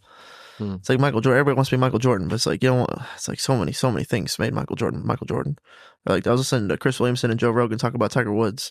It's like his dad was on the golf course with him when he was like 2 years old. And then he like would harass him on the golf course and like call him some racially derogatory stuff while he's like playing golf, and like made a rule. It's like, if it's ever too much, just tell me like enough. But I'm trying to like fortify your mind. So I'm going to do this until you tell me to stop. And I guess Tiger Woods like never did that. But it also makes you so crazy that you like are so insecure that you can't keep a wife. You're sleeping with like 20 girls at one time. And then like, you know, you lose your marriage, and then you end up on drugs a little bit, having to go to psychiatry and crashing your car and breaking your legs. It's like, that's what Tiger Woods is. It's like you say, like, I want to be like Tiger Woods. It's like, oh, it's a big cookie you're biting, you know? It's a thick old cookie. Girthy cookie. It's the same thing with these ultra creative types. They're like, well, I'll just be Steve Jobs. It's like, you're asking for a lot. Yeah, my own life is a lot sometimes. I'm like, God dang, you don't know what you're wishing for. Yeah, we not everybody though. Not everybody wants to be like that. I guess maybe creative types are more inclined to be like that. They have a problem where they have to integrate their desire to express beyond the boundary into something that can exist within the boundary. You're gonna have to figure that out one way or another. I guess you could be a Bitcoin miner. I was thinking, just like by yourself, don't have to work with anybody. You could do that. Just set up some bots. That's gonna be your life though. Like, that's what I'm saying. It's like, it's gonna cost something. But you can't be a false version of yourself to extract resources from society. You just can't. That's why it's a cross. They cross. Yeah. So, you have to bear that. Yeah, dude, it gets deep. And it's like, it's funny because the idea of being like the true expression of yourself. It's like we can do that when we're not at work for sure. But then I feel like, trying to incorporate that into your work is like ideal for everyone. Hopefully, like the true expression of your authentic self, and then doing that through the lens of whatever your job is currently, and well so enough, and striving to whatever you would want to do anyway. Try to develop that future plan, and if not, then just at least keep pushing and doing the best you can where you're at, because it's worth it. Why not? It's the alternative. But then ideally, hopefully, whenever you get to the fullest authentic expression of yourself, I think that would include incorporating your work into like who you are, so that whenever it's not so much of a hat switch whenever you go from off the clock to on the clock. You know what I'm saying? Like you're more or less the same person, or at least within certain bounds. But then there's a minimum social interaction piece that we all got to adhere to. But then even being your authentic self, I think that was expressed. I could like look back at my own story over the last couple of weeks and see that is more so the case for sure. Just like in metaphorical story playing out mode of that one night or one day I went to work and I was like I went to the training in the morning and then went to the other spot in the evening. And then between that transition, I didn't have enough time to get my hairstyle in the way that I typically do my hairstyle. You know what I'm saying? For work. And then like I just came in with all me, curly cubes. Yeah. It's funny. A lot of people were like, "What's going on here? This isn't the Justin I know." Who are you? We're so funny, aren't we? It trips everyone out, bro. Oh, and it's strange, ain't it? You'll get like 20 people ask you the same question. Like, what is the what? And ask you in their own way. They're like, "You're not wearing your glasses today?" Yeah. It was like, got your contacts in? Yeah, right? Like their own little because they're like triggered on some level. They're like, this isn't what I know it to be. Novelty. Yeah. Who are you? This is new. Yeah. So funny, bro. Mm-hmm. Because it'll be something innocuous as just like not doing your hair. Mm-hmm. And it's just I feel like I've also had that same moment applied within doing the podcast, like having the glasses on the podcast.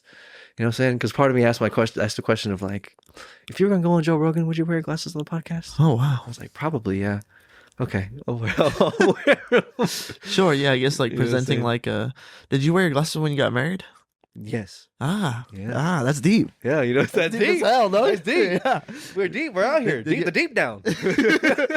Did you ask yourself that day, or what did you think about it at all? Yeah, it crossed my mind. Right. It crossed my mind. I think I brought contacts.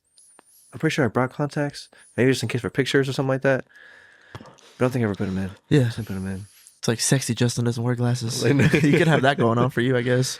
Yeah, right. Something different. But I do need these glasses. Yeah. Isn't that crazy? Yeah. I guess that would imply that anyone who's wearing contacts or not wearing the glasses isn't like fully being truly authentic. But that's not, I don't think it's exactly the case. There's a season for everything. I don't know, man. Because I definitely thought my more authentic version of myself had the contacts whenever I was like growing up and being a teenager, like having to get contacts. I was like, nah, like, this is the more true, authentic me. And then I think now, in the last year and a half or so, just like coming into like, no, I think this is the more authentic version of me in this season or whatever. You know what I'm saying? Season 5, he wears glasses. Yeah. Or whatever. He's got the cane. Yeah. Or he doesn't have the cane, or he's got whatever replacement. Yeah. Whatever thing's going on. Got the tattoo, doesn't have the tattoo yet. Yeah, it's deep. It's so deep. Right. And God it's like your linear isn't God's linear. Yeah. Like the axioms that define authenticity for you aren't the same axioms that would define authenticity for someone else. Mm-hmm, So it's like defining authenticity through axioms is the important part. And then, those axioms aren't like straight linear. Sometimes it's like, you know what I'm saying? Yeah, I felt that. Like sometimes it's like having long hair means this to me now, but like having short hair was like the thing to me before. And then when I was a kid, I was like, meant something different. You know what I'm saying? It's all changing all the time. Yeah. Transformation, being your authentic self. I think there is that authentic self path that's the optimum. If it is it's like ironically the easiest thing to do, just be yourself, but it's also the hardest thing to do. Or like there's something preventing us from doing it, being the stuff that you would want to be if you could be anything. We need to be reminded for sure. Remember who you are. It's like a big motif in people's lives. It's like, be you. It's powerful. I tell my daughter before You're she's going to powerful. school is just like, just be yourself. Like you can't fail. You know, like just the best chance of succeeding you have is just like being you, be authentic. Like if you fail being authentic, and you'll pass. It's like, do you understand these things, child? Okay, Dad, bye. You're crazy. Yeah. Yeah, you gotta be Harry Potter sometimes. I'm sorry. And it's hard to. It's super backward advice, but I'm sorry. This is the best I got. Sit down and watch these 7 movies, kid. Yeah. All right, now read these 7 books, kid. Okay. Then when you get old enough, talk about some Jon Snow. Do you anything cool going on in your life? Any cool stories? No, it's just been really the butterfly stuff has been really prevalent over the last couple of weeks. The new spots, time change. I feel like it's a new chapter. That's also Yeah, part of the things loop. feel different now. I feel like I've been thrown in a loop. Time change played into it too. It's there. Yeah, going through a new spot. It's new. It's new. Figuring it out. Figure out what's a new thing. So it makes it new. It's something to be figured out. You're new there, and it's new. Yeah. It's complicated. New squared. Come on. New York Times. Yeah, nothing really crazy or nothing, I guess, no stories at the top of the dome. I guess, yeah, the butterfly was a story. I think I told you kind of on the pod, then before the pod about, yeah, just seeing the butterflies on that TV show and the wall. I was like, that was crazy. What does it mean too? Because it's like on one hand, it could just mean that you are going through transformation. It could also be directionally pointing towards like the branding of the thing. So it's like, you know, are both true at the same time? That would make sense too if it's just like dimensionally deep. Yeah, maybe just true on, I guess, within my story of the different, I guess, like transformation at the level of base, like personality, which I guess you can call your personality, whatever is the thing or the lens that you like filter your thoughts through. And it's like transforming that. We talked about that earlier in the pod about hopefully transforming that into someone who does work out or does the thing or doesn't do the thing that you don't want to do. So we have the ability to transform that aspect of our, whatever, I guess, at that level, but then outwards too. So transformation at that level, then maybe outward expansion, transformation of, maybe I'm not saying I'm looking to like move, but like if you do move to a new place or it's like a new thing, I'm at a new spot now, like a new job, a new way of making money. So that is like also a new thing, level of transformation. But then I guess also the implication is with the butterfly that it's like beautiful transformation. You know, it's an upward transformation. It's more objectively Transcendent transformation. Yeah. Fly now. Yeah, right. Yeah. And hopefully that means, yeah, outward to the expansions of the marketing and the 38 and the music and the podcast and the understanding of whatever's going on, maximizing my true authentic self. Yeah. Hopefully getting more expression of that. But living in a reality where I am that thing, in that reality. It's like, that's the one that we want. Yeah. You gotta remember that, hold that, keep that, make it true. That's the one that you want. And it's the easiest thing. Yeah, I think Also the hardest thing. The doing marketing full time is like a scary thing. That's a scary jump. But also I'm like evaluating when we're there and stuff like that too lately. Trying to figure out like monthly income and stuff like that. And then there's just like a point where it's like, and then I guess at that point right there, we would no longer work a day job. We would just work on the company. And then like, I'm like, that would be fucking crazy. I can't even like wrap my mind around it fully. Because we worked a job since we were like out of college, you know, or out of my parents' house. You were working a job before that. Yeah. So it's like working a job to like support your, but then if we could just like do the marketing, like schedule the meetings and on the computer and like, I'm like, that would be something I've never seen before. That would be uncharted territory completely. Very new. Yeah. Yeah, like ultra, like that's it. And then I'm like, okay, we got to kind of like, let this like black hole time. Everything destroys for that. Just like go to that. Don't get caught up in anything else. Get there and then like, hopefully just sail to England. Like if you're a Viking, get in the complete water, complete chaos, and then make it to England and be like, oh my gosh. Now I'm someone who like eats at J Prime. Yeah, it's a different transformation. We're transforming. I think always that's what I think when we refer to like the thing that just keeps on churning. The wheels of life just keep on moving. Yeah, it's like we are going through a constant transformation forever. Yeah, every day. You're supposed to. I think it's the ideal way to best transform for the most beautiful transformation that's beyond your comprehension is to die to self and try to give God the will. And it's like sometimes your reception's not that great. And it's really hard to do that. And then you have to fall on your own character and your own willpower to try to truly make the right decision, and then come to the like analysis film room of watching it afterwards objectively and trying to identify. It's like, did I do my true best? Okay, and then like, did me doing my true best result in like a really good thing? It's like, no. It's like, okay, well then was me doing my true best, was my definition of true best truly aligned with the true best? And it's like, I believe so. I was like, okay, well then regardless of the outcome, it's fine. Yeah.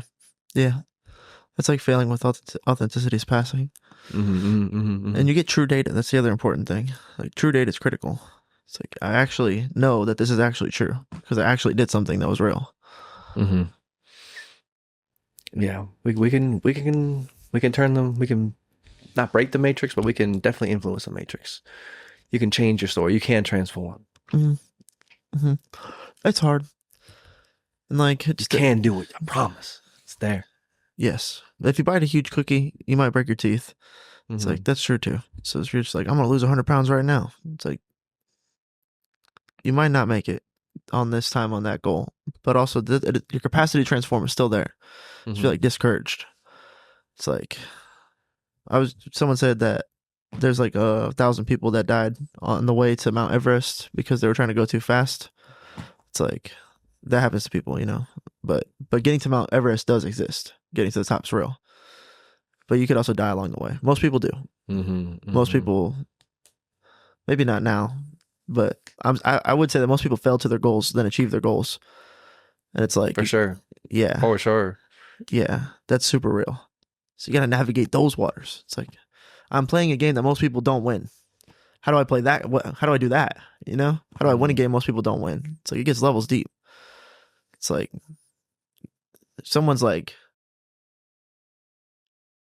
executing tyranny over you, and you're like, but I'm terrorized. I'm like, yeah, they're playing the game of tyranny. It's like, do you like shielding yourself from the terrorizing won't fix the fact that you're existing in tyranny. So like, you're going to have to play like this if you want to like actually like win, or you want things to get better. It's like the game is like it's like you're playing a game within a game, and then getting to the outermost level is like the most optimal way to operate in it. But it's hard to do that, for sure. It's like being Neo. I've been like, realizing like, oh, I'm in a matrix. Oh, fuck. Yeah, we've been given some dominion in this matrix. Thank God for that. But yeah, dude, that's pretty much the on the forefront as far as like things in life. What about yourself? Cool. Basketball was good today. Notably good. Felt good. Cooked people. Good Monday. There's something else that happened in basketball that was cool. This guy was just fouling the shit out of me yesterday or last week when I played. And then I just guarded him and locked him down. It's nice. Felt good. I don't know what. There's something about that. It's also just like, I was more afraid guarding him because I'd placed importance on stopping him versus like anything else I'd done the entire time I played basketball. And I was like, it's just because I put importance on it that drives anxiety. Significance. Yeah. And maybe it was significant. There was definitely like an authority assertion happening between that matchup. It's like, somebody's going to come out as the dominant player here. And then I had a nice block. Felt really good. Like came, not on that guy, different guy. Just like came across the block for help side D and like jumped up to like stop a floater and then just like fully slapped it with the palm of my hand. Like threw that shit. I was Get like, out of here. Yo. Big guys get to feel that all the time. That's cool. Get that out of my house. That's gotta feel great. Not my house. Wembanyama. Yeah, hit the Michael Jordan palm.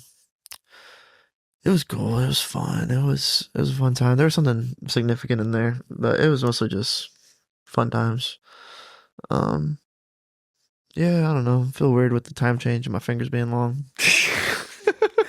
Just change realities. It's like, what's happening? Just change here? realities, dude. Yeah, seeing the butterfly in the TV show was like so trippy. Just so trippy. And was talking to Victoria this morning. I was like, that was like extra weird, right? It's like, it's extra weird for me, for sure. For sure. If I just watched that by myself, because there was like whenever I was single and like watching movies and stuff, like there'd be portions where I would like just stand up off the couch and just like salute. just salute, dog. Yeah. You know what I'm saying? Yeah, I'm with you. I'm with you. But I was like, okay, so that was really weird for me. And like that tickled, that felt the same with you. That was like kind of really out of place and really strange, like a significant moment that was seemingly more than just random. Yeah. And that's what I expressed in the question, but with those words. Then she was like, yeah, super weird. I was like, okay, for sure.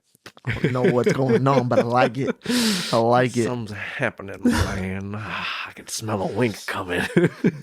Yeah, it's so weird. I don't know. I love it. I love the system. But yeah, I don't think we'll sign off for today. Anything else you wanted to talk to the beautiful people about? One last message of encouragement. You got something for him? I got General Tony Robbins. Yeah, me too. Yeah, nothing particular. Pray for somebody. That's a good one. Start praying for people. I've been feeling like our story, it might not be in everyone's story, but everyone has the power to pray. Everyone has the authority. If you're like a true believer, then it's like, that's what it kind of defines a true believer. It's like, I got the ra-ta-ta-ta-ta with me. And maybe it's a low level ra-ta-ta-ta-ta at the beginning. But at least if you're like, once you step into like, okay, I'll humor you in this thought, in this like Jesus thing. It might have like not as negative of a connotation, but it's like I'm doing this thing now for real. It's like I'll really pursue this.